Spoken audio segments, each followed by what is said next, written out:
I want you to imagine for a moment two fish in a fish tank.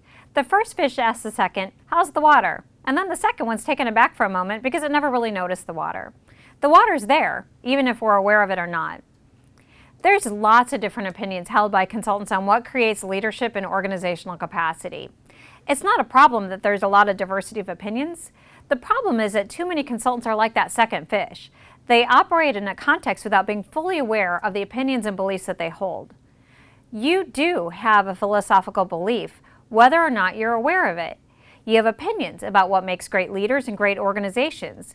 These are sets of opinions that I call stance, because they are your perspective on how to best leverage your expertise and to what end. Becoming fully aware of your stance enables you to do so many things. It helps you have a good filter for selecting right fit client work. It provides learning opportunities for your clients. It definitely makes it easier for you to manifest your intellectual property into articles, videos, and resources. And most importantly, it helps you create the business case for why your clients need you.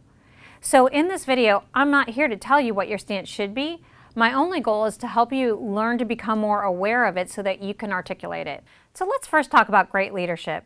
Consider the best leader you've either had or consulted to, and I want you to think about what made them excellent. What attributes did they possess? What results did they deliver? How did they go about delivering those results? Do you believe that results are all that matters? And that leaders who can behave like a jerk should be tolerated as long as the leader is brilliant?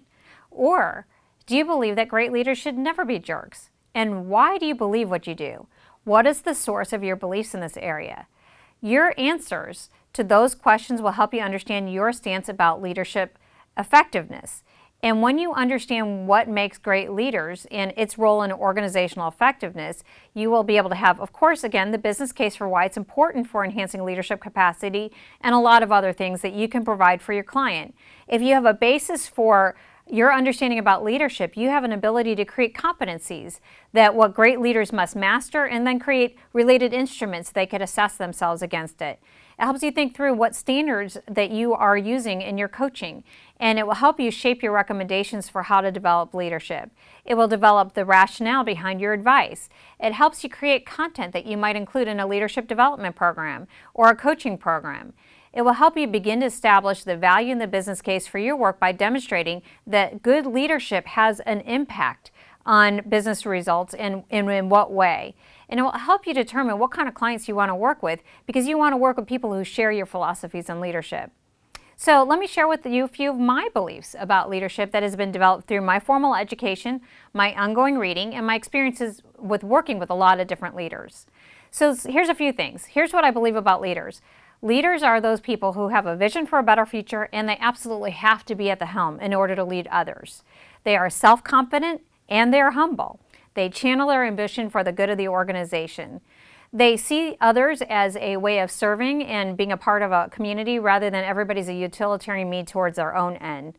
And I believe that the best leaders are balanced. They can balance their ability to reflect and act. They can balance how work gets done with what gets done, and that they can balance different perspectives.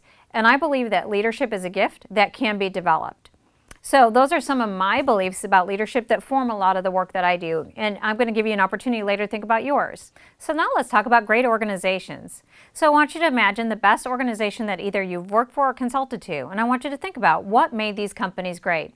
What results did they deliver? And how did the people in the organization work together to achieve those results?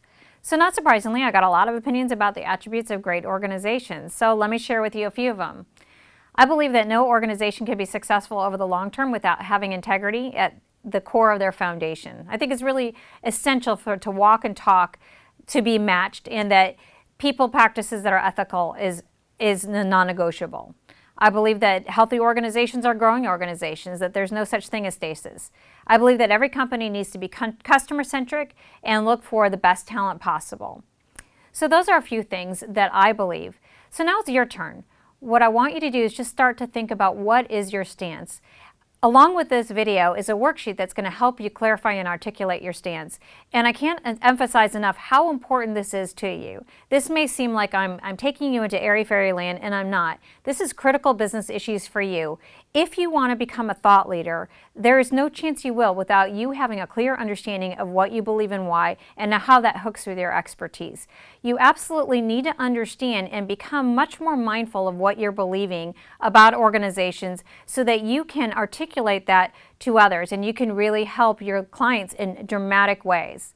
So once you're done getting your feet wet and understanding your stance, join me in our next video where we're going to talk about how we put expertise and stance together and how they can create a compelling consulting offer.